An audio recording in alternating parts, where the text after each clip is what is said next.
আমাদের দেশে মুহাম্মদ সাল্লাল্লাহু আলাইহি সাল্লাম আসবে।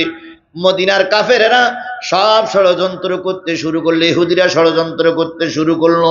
এমন একজন ব্যক্তি ষড়যন্ত্র করেছিলেন, নাম তার ইহুদি লিডার জালবিব। কি নাম বললাম? জালবিব। তিনি ইহুদি লিডার। তিনি শুনতেছেন নবী আমার দেশে আসবে, তিনি লোকদেরকে নিয়ে ষড়যন্ত্র করতেছে, নবী মদিনায় ঢুকলেই কাল্লা আলাদা হয়ে যাবে। এমত অবস্থায় জালবিব একদিন একমাত্র পুত্র, তার নিজের একটাই মাত্র পুত্রকে নিয়ে বিরাট লাইব্রেরির ভিতরে ঢুকলেন।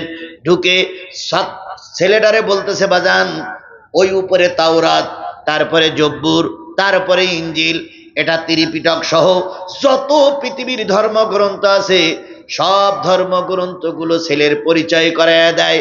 ছেলে খেয়াল করলো ওই তাওরাত, জব্বুর, ইঞ্জিলের উপরে আর একটা বাক্সের ভিতরে, একটা কৌটার ভিতরে কি যেন আছে, ওটা আমার আব্বা কোনোদিন পরিচয় করায় দেয় না। আমার আলোচনার বিষয় হলো, একদল যদি চলে যায় দুঃখ করো না, আর এক দল কাল্লা ফিট করবে। কিভাবে ফিট করবে ও দায়িত্ব কার?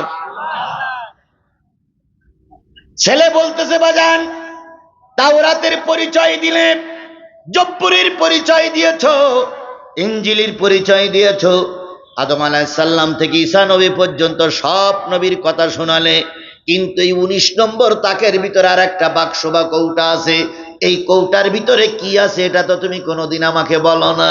বাজান তখন বাবা তখন ছেলের বুকের ভিতরে জড়াই ধরে বলতেছে, বাজান রে, ওই কৌটা বা বাক্সের ভিতরে একজন মহামানবের নাম আছে, তিনি হবে সকল নবীদের সর্দার। বাজান ওনার নাম কি? ওনার নাম এখন বলা যাবে না। সংরক্ষণ করে রেখেছো কেন? জালবিব বলল, বাজান রে, তিনি যখন এসে ধর্মের প্রচার করবেন সকল ধর্ম গায়েব হয়ে যাবে, তার ধর্মটা প্রকাশ পাবে। হুবাব নামক ওই ছোট্ট বাচ্চাটা বলল, আব্বু তাহলে তার নাম পরিচয় বলো। বাজান বললেন, তুমি একটু বড় হও, তারপরে তুমি জানতে পারবে ওই বাক্সের ভিতরে, কৌটার ভিতরে কার নাম আছে। ছোট বালক, ছোট ছেলেটার কৌতূহল জাগলো, বাবা যদি বাধা দেয় তবু আমি ওই বাক্সের ওই কৌটার ভিতর থেকে নামগুলো পড়ি পড়ি শুনবো, বুঝবো ওখানে কে আছে। ঠিক এই যে সমন্বয়কের বেলায় তাই হয়েছিল। ছোট বাচ্চা শুনলো প্রথম দিন 100 লোক মারা গেছে, দ্বিতীয় দিন 200 লোক মারা গেছে, আবু সাঈদ জীবন দিয়েছে। ওই টেলিভিশনের পর্দায় যখন এইগুলো দেখলো, ছোট্ট একটা বাচ্চা কৌতূহল জাগলো, ও আমার বাবা, রাজপথে এত লোক মারা যায় কেন? বাবা তখন বলতেছে, তোর জানার দরকার নেই। না বাবা আমি যাব। পরের দিন ছেলে একলাই চলে আসছে ময়দানে, রাতের বেলায় ছেলে বাড়ি যাচ্ছে না, বাবা ফোন করে জানাচ্ছে, তুই কোথায় আছিস? বা ছেলে তখন বলতেছে, আব্বু কালকে যারা আবু সাঈদ ভাইকে গুলি করে মেরেছিল, আমি তাদের কাতারে দাঁড়িয়ে মিছিল করতেছি। বাপ বলে দিলে, ফিরে আয়। ছেলে তখন বলতেছে, আব্বু ফিরে তখনই আসবো যখন এদের স্বাধীন হবে। বাপ আর মা যাই নামাজে বসে গেছে, যাই নামাজে বসে দোয়া করতেছে, আল্লাহ আমার ছেলেকে রাজপথে নামাইয়া দিলাম, যদি ছেলের রক্তের বিনিময়ে দেশ স্বাধীন হয়, আমি আমার একমাত্র ছেলেকে দেশের জন্য কুরবানি করে দিলাম। ছোট্ট একটা বাচ্চা ঘাড়ে চড়ে এসেছে বাবার সঙ্গে মিছিলে, দেখেছেন আপনারা? ছোট ছেলেটা, ছোট মেয়েটা এসে বলতেছে, আমি ওদের স্বাধীন চাই। আর একটা মার মেয়ে দেখলাম মিছিলের ময়দানে, পুলিশ সামনে ব্যারিকেড দিয়েছে, মেয়েটা মার কাছ থেকে সিনাই নিয়ে, মার কাছ থেকে সিনাই দিয়ে পুলিশের বক্সিং দিচ্ছে, আর বলছে করগুলি করগুলি করগুলি। পুলিশ যখন বারবার বলতেছিল, মা তুই ফিরে যায়, কয় না ফিরে যাব না, তোমরা অনেক লোককে মেরেছ, আমাকে গুলি করো। শেষ পর্যন্ত ছোট বাচ্চা, ছোট শিশুরা যখন ময়দানে নামতে বাধ্য হলো, আমরাও তখন বুঝে নিয়েছিলাম শুধু সময়ের দাবি, অল্প সময়ের ভিতরে দেশ স্বাধীন হয়ে যাবে। আরে বাপরে বাপ, বিরিয়ানি রান্না করা হলো, পোলোয়া রান্না করা হলো, কি আরামের খাওয়া। যখন শাহবাগ পর্যন্ত আমার ছাত্ররা চলে গেল। শেখ হাসিনা বলতে আমি বিরিয়ানি টুক খেয়ে নেই, ওয়াকারুজ্জামান বলতে ম্যাডাম বিরিয়ানি খাওয়ার সময়ও দেওয়া হবে না। এটাই হলো আল্লাহ শিক্ষা। কথা বলেন ঠিক না ঠিক? বলুন তো, আমাদের নামে এত মামলা হয়েছে, এত হামলা হয়েছে, আমরা দেশে ছিলাম না বিদেশে গেলাম? জোরে বলেন, দেশে ছিলাম না বিদেশে গেলাম?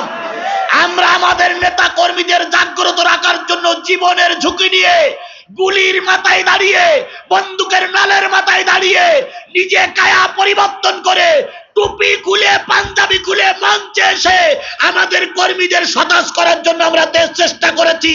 আর তুমি এত বড় ক্ষমতাশালী নেতা এক ধাক্কায় বিমানে পালাইয়ে চলে গেলে, একবারও ভাবলে না আমার বাচ্চাগুলোর কি হবে? পৃথিবীতে এমন কোন মা দেখিনি যে বাচ্চা বিপদে পড়িছে আর মা কেটে পড়িছে। এরম কোন মা পৃথিবীর ইতিহাসে কেউ দেখেছে? আর এমন এক ডাইনি মা, এমন এক ডাইনি মা, আওয়ামী লীগের নেতা কর্মীদের সব বিপদে ফেলে উনি বিপদে পড়ে উনি বিমানে উঠে চলে গেছে। গাই গরু চলে গেছে, বাছুর রেখে গেছে। বাছুর এখন হাম্বা হাম্বা করতেছে, বেশি হাম্বা হাম্বি করো না। আবার বলতেছে আমি সীমানায় আছি, টুপ করে ঢুকে পড়বো। তাই বলতেছে চট করে ঢুকে পড়বো, তাই বলতেছে না? ঢোকো, আমরাও তোমার সীমানা পাহারা দিচ্ছি। সেই 1 নভেম্বর 2023 আর 1 নভেম্বর 2024 এক সময় নয়। কথা বলেন, এক সময়। সেদিন পুলিশের অত্যাচারে আমরা রাজপথে দাঁড়াতে পারিনি, আর এখন আমাদের নেতা কর্মীরা রাজপথ দখল করে দাঁড়িয়ে আছে। কথা বলেন ঠিক না ঠিক? বিএনপির ভাইরা ময়দানে, জামাত ইসলামের ভাইরা ময়দানে, তারপর অন্যান্য ছাত্র দল জনতা ময়দানে, আর এখানে এসে আবার তুমি টপ করে চট করে ঢুকে পড়বা। এইসো আপা, এইসো ম্যাডাম, জনগণ তেল মাখাইয়ে লাঠিতে তোমার জন্য অপেক্ষা করতেছে। আমার ভাইরা, ছোট্ট বালকটি ডাক দিয়ে বলল, আব্বু এই কৌটার ভিতরে কার নাম আছে দেখাও। কিন্তু বাবা দেখাতে চায় না। 1 দিন 2 দিন 3 দিন করে বাচ্চাটা যখন খোঁজ করে ওই কৌটার ভিতরে কার নাম আছে আমার দেখার দরকার। হঠাৎ করে একদিন দেখে বাবা আর মা মদ খেয়েছে, মদ খেয়ে দুইজন পাগল হয়ে পড়ে আছে। ছেলেটা টার্গেট নিল, এই ফাঁকে কৌটার ভিতর থেকে নামটা দেখতে হবে, কৌটার ভিতরে কার নাম লেখা আছে। ছেলে একা একাই লাইব্রেরির ভিতরে চলে গেল। লাইব্রেরির 19টা তাক পারিয়ে উপরের থেকে কৌটাটা নামালো। কৌটার ভিতরে মুখটা খুলে যখন কৌটাটা সামনে নিয়ে আসলো, ওই বালক যে বর্ণনা দিয়েছেন ওই বালকের বর্ণনা অনুযায়ী বালক বলতেছে, কৌটার ভিতর থেকে এত বড় একটা সুগন্ধি আমার নাকে লাগলো, আমি জীবনে এত সুগন্ধি আর কখনো নাকে নিতে পারে নাই। বালক এবার বলেন, আমি কৌটার ভিতরে হাত দিলাম, দেওয়ার পর একটা কাগজ পাইলাম। কাগজটাই লেখা আছে লা ইলাহা ইল্লাল্লাহ মুহাম্মাদুর রাসূলুল্লাহ, লা ইলাহা লা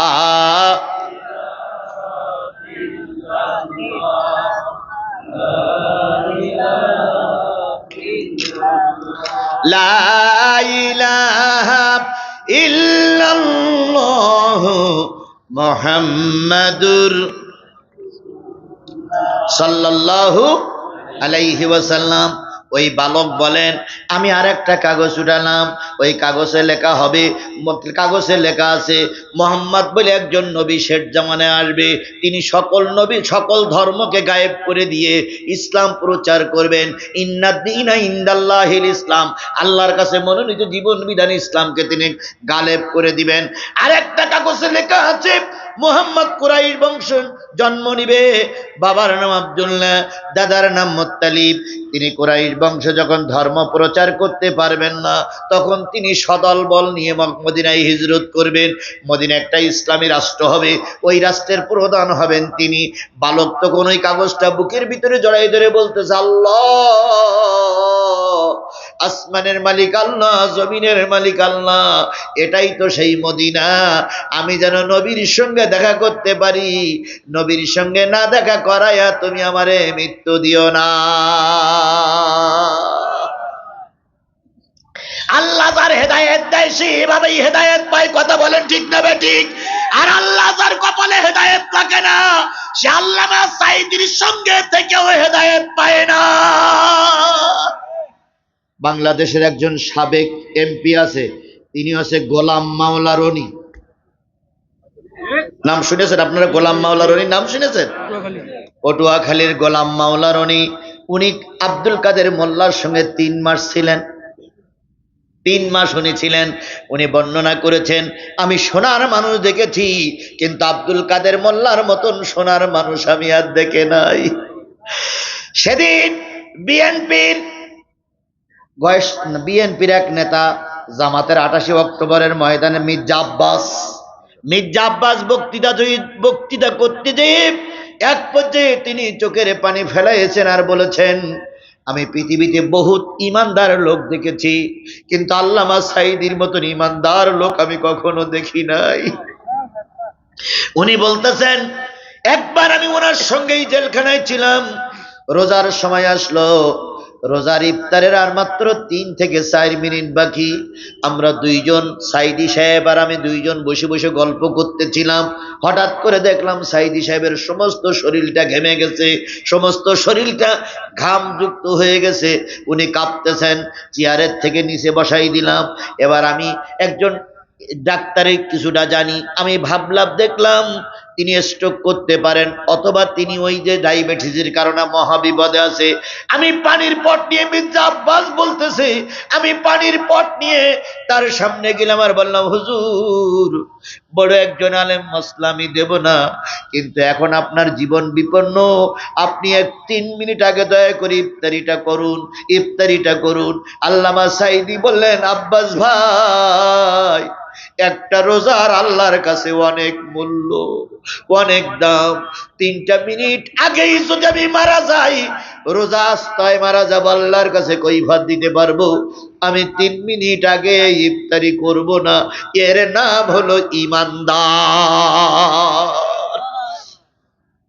মির্জা আব্বাস সাহেব সেদিন বলতেছিলেন, বিএনপির ভাইরা ভালো করে শোনেন, আমরা কেউ আপনাদের শত্রু না, ভুল বুঝবেন না। জামাত বিএনপি ভাই ভাই, দেশের উন্নয়ন চাই। কথা বলেন ঠিক না বেঠিক? জামাত বিএনপি ভাই ভাই, দেশের আমরা কল্যাণ চাই। ভুল বোঝাবুঝি করে মারামারি করবেন না, ঢেঙাঢেঙি করবেন না। আল্লামা সাঈদী বলেছিলেন, আমার দুটো চোখ, এক চোখে কওমির গান গাই আর এক চোখে আলিয়ার গান গাই। কওমি আমার ভাই, আলিয়া আমার ভাই, কিন্তু দুঃখ লাগে আমাদের দেশের কওমি জগতের অনেক হুজুররা বাংলাদেশ জামাত ইসলামের নাম সহ্য করতে পারে না। কথা কি বাড়াই বললাম? আপনাদের সঙ্গে আমাদের কোনো শত্রুতা নেই। আসুন আমরা সব টুপিওয়ালারা এক হয়ে যাই। যদি টুপিওয়ালারা এক হতে পারি, আমাদের মোকাবেলায় কোনো বাতিল মাথা উঁচু করতে পারবে না। হ্যাঁ, দ্বন্দ্ব কিছু থাকবে, কেউ বুকে হাত বাঁধবে, কেউ নাভির নিচে হাত বাঁধবে, কেউ মুনাজাত করবে, কেউ করবে না, কেউ দোয়াল্লিন বলবে, কেউ জোয়াল্লিন বলবে, কেউ বাদাড়াই কিয়াম করবে, কেউ করবে না, কেউ নামাজের পরে মুনাজাত করবে, কেউ করবে না। কিন্তু আমরা সবাই তো একমত, নামাজ কয় ওয়াক্ত? আমরা সবাই একমত আমার প্রভুর নাম কি, আমার সবাই একমত আমার নেতা হলো নবী, আমরা সবাই একমত দিক নির্দেশনাকারী কিতাবের নাম হলো আল্লাহর কোরআন। সামান্য টুকটাক বিষয় নিয়ে মতপার্থক্য সৃষ্টি করতে কে নিষেধ করেছেন? করা যাবে না, করা যাবে না, করা যাবে না। মির্জা আব্বাস সাহেব বলতেছে, 3 মিনিট আল্লামা সাঈদী বসে থাকলেন, মাথায় আমরা বাতাস দিতে লাগলাম। কিছুক্ষণ পরে বাইরের মাইকের আজান শোনা গেল। আল্লামা সাঈদী এবার বললেন, ইফতারি যা আছে তাই দেন। উনি ইফতারি খালেন। কিছুক্ষণ পর উনি সুস্থ হয়ে গেলেন, নামাজের ইমামতি করতে দাঁড়ালেন। মির্জা আব্বাস বলতেছে, হুজুর গোস্তাকি মাফ করবেন, আপনি তো 3 মিনিট আগে ইফতারিটা ভাগ করতে পারতেন। আল্লামা সাঈদী বলতেছে, আমার ভাই, আমার কবরে আপনি যাবেন না, আপনার কবরে আমি যাব না। আল্লাহ ইমানের পরীক্ষা নিতে নিতে এই পর্যন্ত এসে পৌঁছেছে। এখন যদি সামান্য জিনিসের কারণে আল্লাহর কাছে ধরা খাই, কৈফিয়ত দিতে পারবো না। এই জন্য ইমান বড় শক্ত জিনিস। এই জিনিস যে পেয়েছে তার চাইতে মহৎ ব্যক্তি আর পৃথিবীতে কেউ নাই। ছোট্ট বালক, নাম বললাম কি? হুবহাব। নাম বললাম কি? রসুলের ছোট্ট একটা সাহাবী, একবার ছোট সাহাবী। এই হুবহাব কাগজগুলো বুকের পরে করে নিয়ে বারে বারে চুমা খায়, বারে বারে মহব্বত করে। এমত অবস্থায় বাপ মা মদ খেয়ে পড়ে আছে, মদের অ্যাকশন নষ্ট হয়ে গেছে। মা হঠাৎ করে তাকায়ে দেখে বাপ পড়িয়াছে মদ খেয়ে, ছেলে পড়িয়াছে লাইব্রেরির ভিতরে। মা যে বলতেছে, বাজান তুইও কি মদ খাইলে নাকি? ছোট বালকটা তখন মায়ের জড়াই ধরে বলতেছে, আম্মু তুমি আর বাবা খেয়েছো মদ, আর আমি পেয়েছি রসুলের পরিচয়। যখন আল্লাহ নবীর পক্ষে কেউ নাই, মদিনায় পরিবেশ এখনো তৈরি হয়নি, আল্লাহ রাব্বুল আলামিন হুবহাবের মতন একজন যুবককে মদিনায় তৈরি করতেছে।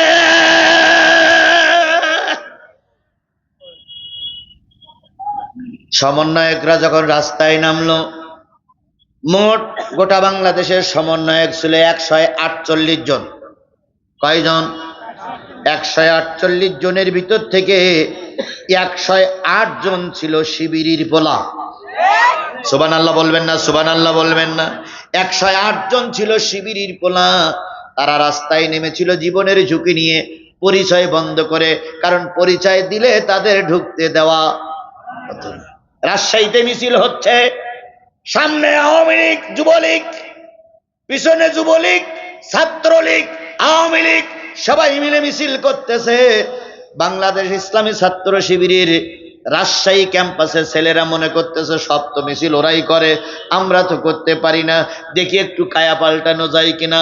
হঠাৎ করে 200-300 ছেলে শিবিরের পোলাপান এক গলির থেকে বেরিয়ে ছাত্রলীগের সঙ্গে মিছিল করতেছে, জয় বাংলা। ছাত্র শিবিরের ছেলেপিলে এসে বলে জয় বাংলা।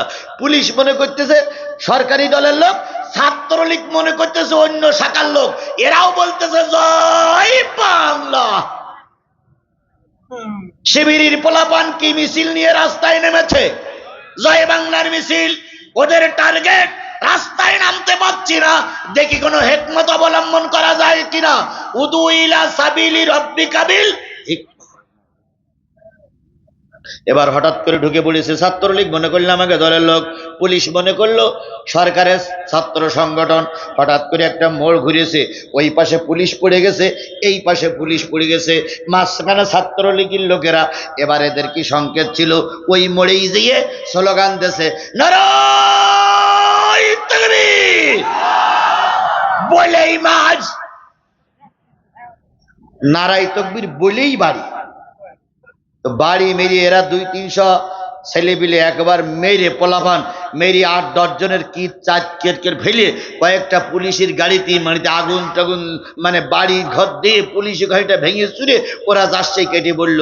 তখন পুলিশ পরের দিন সংবাদ সম্মেলন করে বলতেছে, আওয়ামী লীগের ভিতরে জয় বাংলার ভিতরে যে নারায়ে তাকবীর থাকে এটা আমরা জীবনেও কোনোদিন শুনি। জয় বাংলার ভিতরে নারায়ে তাকবীর থেকে, কথা বলেন ঠিক না বে ঠিক? তবে নারায়ে তাকবীর ভিতরে জয় বাংলা থাকে না, শুধুমাত্র কুয়াকাটা হুজুর ছাড়া। কুয়াকাটার এক হুজুরি মাহফিলে দেখেছেন, আমরা শুনেছেন না? কুয়াকাটা হুজুর ওয়াজ করতেছে, ছোট একটা বাচ্চা সামনেতে বলতেছে জয় বাংলা। কি দেখেছেন আপনারা? দেখেছেন? হুজুর তখন ধমকি দিয়ে, ভাই চুপ কর। তার মানে ওই বাচ্চাটা বুঝাই চাচ্ছে তুমি যত বড় ওয়াজ করো না কেন, তুমি তো জয় বাংলার দালাল। এই দালালদের কারণে আজারি দেশে আসতে পারে না, কথা বলেন ঠিক না বে ঠিক? এই দালালদের কারণে আল্লামা সাঈদী দীর্ঘদিন জেল খেটে মরেছে। যে জিনিসটা বোঝাতে চাচ্ছিলাম, মা যেয়ে বলতেছে, বাজান রে তোর বাবা মদ খেয়েছে, তুইও মদ খেলি নাকি? ছেলে তখন বলতেছে, বাজান, ছেলে তখন বলতেছে, মা আব্বা মদ খেয়ে বেহুশ হয়েছে, আর আমি বেহুশ হয়েছি কার প্রেমে? আল্লাহ এবং রসুলের প্রেমে। হুবহাবের মা, জালবিবির স্ত্রী, এই মহিলা আস্তে করে স্বামীর কানের কাছে দিয়ে বলতেছে, তুমি তো মদ খেয়ে পড়ে আছো, তোমার ছেলে ওদিক দেখো কালেমার খচিত, সেই কালেমাগুলো বুকের পরে করে নিয়ে পড়ে আছে। এবার মা বুদ্ধি দিল, ছেলেরে শাসন করো। জালবিব এবার চলে দিয়ে ইহুদি জালবিব যে বলতেছে, বাজান কি হয়েছে? কয় আব্বা তুমি যে কৌটা পড়ে আমার দেখাতে দেওনি, সেই কৌটার থেকে নাম বাইর করেছি, আর ওই কৌটায় দেখলাম নবী মুহাম্মদ রাসূলুল্লাহ সাল্লাল্লাহু আলাইহি সাল্লামের নাম লেখা আছে। বাপ তখন বলতেছে তোরে এতবার নিষেধ করলাম ওই কালেমা পড়বি না, এতবার নিষেধ করলাম বাংলাদেশ ইসলামী ছাত্র শিবির দলে যাবি না, এতবার নিষেধ করলাম রাজনীতি করবি না, তুই এখনো দলে গেলি কেন? ছেলে তখন বলতেছে বাবা তুমি আমার নাম ঠিকানা বলে দেওনি, কিন্তু